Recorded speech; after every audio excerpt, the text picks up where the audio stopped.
নবী অর্থ সংবাদ বাহক, এই অর্থে নবীরাও সাংবাদিক ছিলেন। কি নাউজুবিল্লাহ বলবেন না?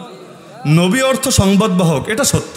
কারণ নবীরা আল্লাহর পক্ষ থেকে সংবাদ নেন, গায়েবের সংবাদ আল্লাহ তাদেরকে দেন, তারা এসে মানুষের কাছে সেটা পৌঁছে দেন।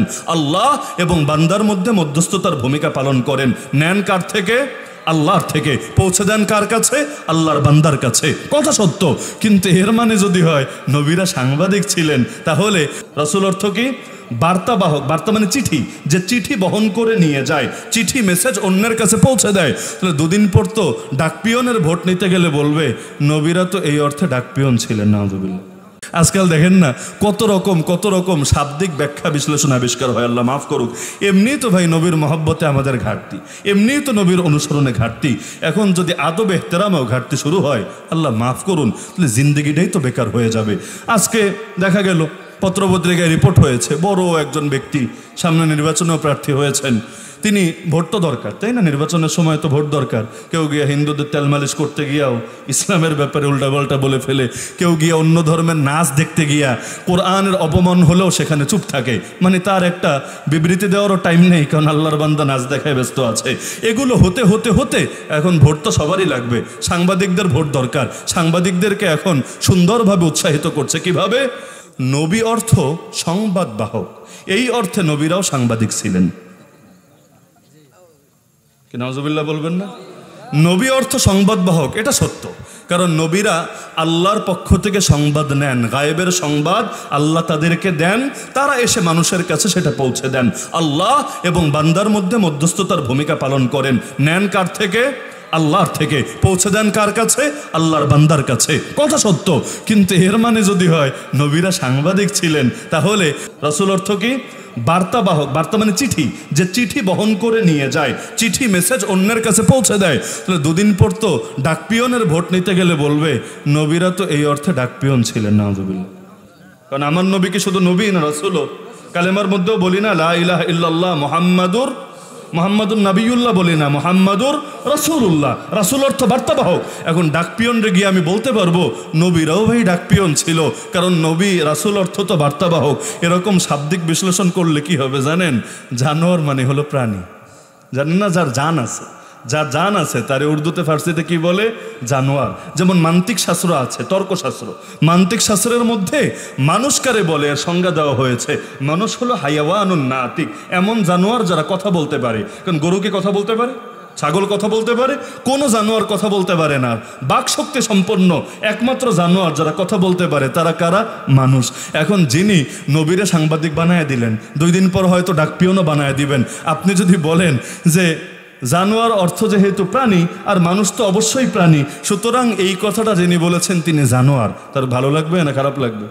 শাব্দিক অর্থে তো ঠিকই আছে, তিনি তো প্রাণী, তার তো প্রাণ আছে। প্রাণ নাই? প্রাণ তো গাছেরও আছে, প্রাণ তো আছে। কিন্তু এই শাব্দিক অর্থ দিয়ে যদি এগুলো করি, নবীর শানে যদি বেয়াদবি প্রকাশ পায়, সব ইবাদত মুহূর্তেই ভ্যানিশ হয়ে যাবে। হ্যাঁ, কেউ যদি পাগল হয় আল্লাহ তারে মাফ করে দিবেন, তার সেরা যদি হয় আল্লাহ তারে মাফ করে দিবেন, কোনো সন্দেহ নাই। তার চিকিৎসার ব্যবস্থা করো সকলের দায়িত্ব হবে। কিন্তু যদি তার সেরা না থাকে, তার জয়েন ঠিক থাকে, কিন্তু কোনো নবীর শানে এরকম ন্যূনতম বেয়াদবি প্রকাশ পায়, তাহলে ইবলিসের সঙ্গে তার হাসর হবে। আল্লাহ আমাদেরকে মাফ করুন। তাহলে বলছিলাম জান্নাত ঢেকে দেওয়া হয়েছে কি দিয়ে? কষ্টকর জিনিস দিয়ে। জাহান্নাম ঢেকে দেওয়া হয়েছে কি দিয়ে? পছন্দনীয় মজার জিনিস দিয়ে। এখান থেকে আমরা বলতে পারি জান্নাত পেতে চাইলে কষ্টকর কাজ করা লাগবে, জাহান্নাম পেতে চাইলে মন মতো চললেই হবে। যুবকরা বিশেষ করে খেয়াল করেন, জান্নাত পেতে চাইলে কষ্টের কাজ করা লাগবে, জাহান্নাম পেতে চাইলে মন যাহা চায় তাহা করিলেই হবে। আপনারা মন পূজারী হবেন না আল্লাহর ইবাদতকারী হবেন? আল্লাহর ইবাদতকারী যদি হতে চান, আল্লাহর গোলাম যদি হতে চান, লম্বা চোর আলোচনা করব না, আল্লাহর গোলাম যদি হতে চান, মাথা থেকে পা প্রতিটা অঙ্গের দিকে একবার নজর দেন। এই চোখটা কার গোলাম? আল্লাহর গোলাম যদি আসলেই হয়, তাহলে এদিক সেদিক তাকানোর সময় কি একবার বিবেকে কাজ করে? চোখ তো ভাই আল্লাহর গোলাম, আল্লাহ যেদিকে নিষেধ করেছেন সেদিকে তাকালে আল্লাহর গোলামই তো যাবে ছুটে। চোখ তো আর আল্লাহর গোলাম থাকবে না, তখন যাবে শয়তানের গোলাম, নফসের গোলামে পরিণত হয়ে। আরে কি হবে 10 সেকেন্ড 20 সেকেন্ডের এই চাহনি দিয়ে মজা নিয়ে কিয়ামতের দিন আল্লাহ ধরে চোখের মধ্যে যখন জ্বলন্ত সীসা ঢেলে দিবে, পারবেন সহ্য করতে? এজন্য আমি সবাইকে বলবো, পাপ করেন কোনো সমস্যা নাই, কিন্তু ওই পরিমাণ করেন যেই পরিমাণ আযাব সহ্য করতে পারবেন। কথা বুঝতে পারছেন? পাপ করেন, স্বাধীনতা দিয়ে দিলেন, ইচ্ছা মতো পাপ করেন, কিন্তু ঠিক অতটুকুই কইরেন যতটুকু আযাব সহ্য করতে পারবেন। কতটুকু পারবেন আযাব সহ্য করতে? কতটুকু? তো যেটা পারবেন না আল্লাহর ওয়াস্তে সেদিকে অগ্রসর হয়েন না। এই কান কার গোলাম? আরে কান কার গোলাম? আল্লাহর গোলাম হলে এই কান দিয়ে গান শোনা যাবে না, মিথ্যা শোনা যাবে না, গীবত শোনা যাবে না, চগলখড়ি শোনা যাবে না, গালিগালাজ শোনা যাবে না। এই মুখ কার গোলাম? আল্লাহর গোলাম যদি হয় মুখ দিয়ে গালিগালাজ করা যাবে না। আজকাল মানুষের সব বোঝানো যায়, গালির ব্যাপারে বেশি বোঝানো যায় না। এই যে এখন বিগত আন্দোলনের পরে একটা শব্দ খুব মার্কেটে আছে না, জেনজি, জেনারেশন জেড, শোনেন নাই? এই জেনারেশন জেডের ফজিলত বয়ান করতে গিয়ে এই ফজিলত বয়ান করা হয়, তারা ভালো গালি দিতে পারে, এবং বিগত আন্দোলনেও গালির অনেক ভূমিকা ছিল। এটা ঠিক, এমন এমন গালি বিগত আন্দোলনে ব্যবহার হয়েছে, 10 কথার কাজ এক গালি দিয়ে হয়ে গিয়েছে, ঠিক আছে, কিন্তু তাই বলে গালি মহান হয়ে গিয়েছে? গালি কি গুনাহ? গুনাহ তো 2 রকম, সগীরা কবিরা, আপনারা জানেন। গালি কি গুনাহ? গালি কি গুনাহ? গালি কি গুনাহ? ওই যারা বলে না এদের গালির অভ্যাস আছে। গালি কি গুনাহ? প্রতিটা কবিরা গুনাহ এক একটা সাপের মতো। মরার জন্য কয়টা সাপের কামড় খাওয়া লাগে? 10টা, 20টা?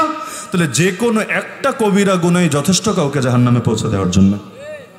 আপনি আর কিচ্ছু করেন না, আপনি নামাজ পড়েন, রোজা রাখেন, আপনি চুরি করেন না, জিনা করেন না, কিচ্ছু করেন না, খালি গালিগালাজ করেন, আপনারাই বললেন এটা কি গুনাহ? কবিরা গুনাহ। তার মানে তওবা যদি নসিবে না জোটে, এই গালির জন্য আপনাকে জাহান্নামে যাওয়া লাগতে পারে। বুখারীর হাদিস শোনেন, আল্লাহ রাসূল এক সাহাবীকে দেখলেন, এক সাহাবী আর এক সাহাবীর হঠাৎ গালি দিয়ে বসলেন, তাও খুব কাঁচা গালি না। গালিটা হলো ইয়াবনা সাউদা। ইয়াবনা সাউদা মানে হলো হে কাল্লা বেডির পুত। সাউদা মানে হলো কালো মহিলা, মানে ওনার মা হলো কৃষ্ণাঙ্গ। কৃষ্ণাঙ্গ বোঝেন না? ওই যে আফ্রিকার অনেকে যেরকম হয়, তার মা হলো কালো। কিন্তু এটা কি ছেলের দোষ না মায়ের দোষ? এটা তো কারো দোষ না, এটা তো আল্লাহর সৃষ্টি। সাদারাও যার সৃষ্টি, কালোরাও তার সৃষ্টি। তো তিনি গালি একটা দিয়ে বসলেন, ইয়াবনা সাউদা, ওই কাল্লাবাড়ির পুত। আল্লাহ রাসূল শুনে বললেন, আইয়ারতাহু বিউম্মিহি, তুমি তাকে তার মায়ের কথা বলে লজ্জা দিলা? ইন্নাকা আমরুন ফিকা জাহিলিয়া, তুমি এমন একজন মানুষ যার ভেতর এখনো জাহেলিয়াত রয়ে গেছে। তো সাহাবী যিনি নবীর কাছে ঈমান শিখেছেন, আমল শিখেছেন, নবীর পেছনে নামাজ আদায় করেছেন, নবীর সঙ্গে জিহাদ করেছেন, খালি একদিন এই রকম একটা গালি, খুব আহামরি গালি না, এর চাইতে কাঁচা গালি বাপও দেয় সন্তানরে। বাংলাদেশে বাপ সন্তানরে এমন এমন গালি দেয় যেই গালি বাপের গায়ে গিয়ে পড়ে, দেয় না? এগুলো আমার পক্ষে তো উচ্চারণ করে শোনানো সম্ভব না। বাপ সন্তান রে, এইটার পুত, ওইটার পুত, এমন এমন শব্দে গালি দেয়, মানে যেইটা গিয়া বাপের কাঁধে পড়ে। কিন্তু গালি না দিলে পেটের ভাতই হজম হয় না। বন্ধু বন্ধুরে ডাকি দেয় গালি দিয়া, মানে মনের মধ্যে খারাপ কিছু নাই, কিন্তু সিস্টেমে এইটা, গালি ছাড়া কথাই যেন শুরু হয় না। আর ঝগড়া হলে তো মাশাআল্লাহ বলে আজকে বেশি ভালো হয়ে গেছি বলে বেশি কিছু গায়ে হাত তুললাম না, কিন্তু মুখ দিয়ে যা আছে হালকা একটু ট্রায়াল দেখায় বলে আর বেশি কিছু বললাম না, থাক। ঝগড়ার সময়ও কেউ যদি গালি দেয়, গুনাহ কি সগীরা হয় না কবিরাই হয়? আল্লাহ মাফ করুন। তো জবান কার গোলাম? কথা কম বলেন, জাহান্নামে যাওয়াটা কঠিন হবে। কথা যত বেশি বলবেন, জাহান্নামে যাওয়া তত সহজ হবে। বুখারীতে হাদিস আছে, কিয়ামতের দিন অনেক মানুষকে জাহান্নামে নিক্ষেপ করবে তাদের মুখের ফালতু কথা। এজন্য নবী বলেন, উম্মত 2টা জিনিস হেফাজতের গ্যারান্টি দাও, আমি জান্নাতের গ্যারান্টি দিয়ে দিব। জান্নাতের মালিক নবী না, জান্নাতের মালিক নবী না, জান্নাতের মালিক কে? তার নবী গ্যারান্টি দিচ্ছেন কিভাবে? তার মানে তাকে জানিয়েছেন কে? নবী বানায় বলেন নাই, নবীকে জানিয়েছেন কে? নবী বলেন 2টা জিনিস হেফাজতের গ্যারান্টি দাও। প্রত্যেকে নিয়াত করেন, আমি ইনশাআল্লাহ এই 2টা জিনিস হেফাজত করবই করব। কোন 2 জিনিস? নবী বলেন 1 নম্বর জিনিস হলো ওই অঙ্গ যেটা 2 চোয়ালের মাঝখানে আছে। 2 চোয়ালের মাঝখানে যেটা আছে এটারে কি বলে? জিহ্বা। আর 2 নম্বর সেই অঙ্গ যেটা 2 পায়ের মাঝে আছে, অর্থাৎ লজ্জাস্থান। নবী ডাইরেক্ট নাম বললেন না, নবী বললেন যে ব্যক্তি 2 চোয়ালের মধ্যবর্তী অঙ্গ আর 2 পায়ের মধ্যবর্তী অঙ্গকে হেফাজত করার ব্যাপারে গ্যারান্টি দিবে, জামিনদার হবে, আমি নবী তার জন্য জান্নাতের জামিনদার হয়ে যাব। আল্লাহর ওয়াস্তে জবানটা সামলান, জবানটা সামলান। সবচাইতে সামলানো সহজ তরিকা কথা কমায় দেন, কথা কমায় দেন। কথা যেটা বলবেন কাজের কথা বলবেন, কাজের কথা 1000টা বলেন, সমস্যা নেই। এই 1 ঘন্টা ওয়াজ করলে আমার কত কথা বলতে হচ্ছে, আর আমার কথা তো সবচাইতে বেশি হয়। আর একজনের 2 ঘন্টা, আমার 1 ঘন্টায়ও দেখবেন কথা বেশি হয়। পানি খাওয়ার বিরতি কয়বার নিলাম? চা খাওয়ার জন্য কয়বার থামলাম, মাঝখানে ওই যে আলহামদু দিয়ে শুরু করেছি, রেস্ট কয়বার নিলাম, বা আপনাদেরকে জিকিরে কয়বার লাগালাম। দেখেন না গোসল, গাড়ি থেকে যখন নেমেছে তখনও হয়তো খেয়াল করেছেন গোসল। এভাবে সারাদিন 5 বার মাহফিল করলে 5 বার গোসল হতে থাকে। আল্লাহ হেফাজত করুন। তাহলে কাজের কথা যদি 1 কোটিও বলি সমস্যা নাই, এই যে প্রতিটা কথা বলছি না, আল্লাহর কসম ইবাদত মনে করে বলছি, এবং আমি মনে করি প্রতিটা কথার বিনিময়ে আল্লাহ আমার পাপ মাফ করবেন, আমার জন্য জান্নাতের পথ সহজ করবেন।